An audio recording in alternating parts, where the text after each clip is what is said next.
ចឹងបុរាណលោកបានលើកឡើង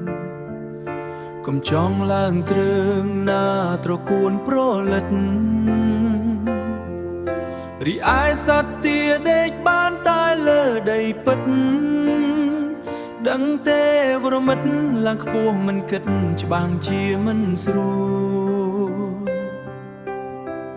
ដូចអូនក្បត់បងទៅលួចមានថ្មីគេជាសេដ្ឋីគេគ្មានភក្តីនឹងពីសីទេគេមានប្រពន្ធកូនគេដែរអូនបានត្រឹមតែកុំដកអារម្មណ៍គេទេប្រយ័ត្នមាសមេ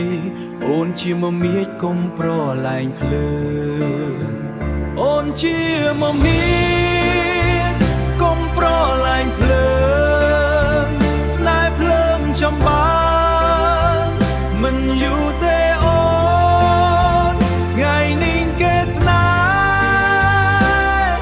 ថ្ងៃក្រោយក្បត់ស្ងួនស្រីស្រស់នឹមនួន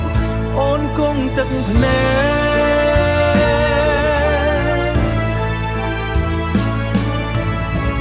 កុំស៊ីតាមឃ្លានកុំហ៊ានតាមចង់អូននឹងបាត់បង់នៅថ្ងៃណាមួយមិនខាននៅជាមួយបងមានក្តីសុខសាន្តទោះមិនមានបានក៏អាចរស់សុខស្រួលទោះមិនមានបានក៏អាចរស់សុខស្រួល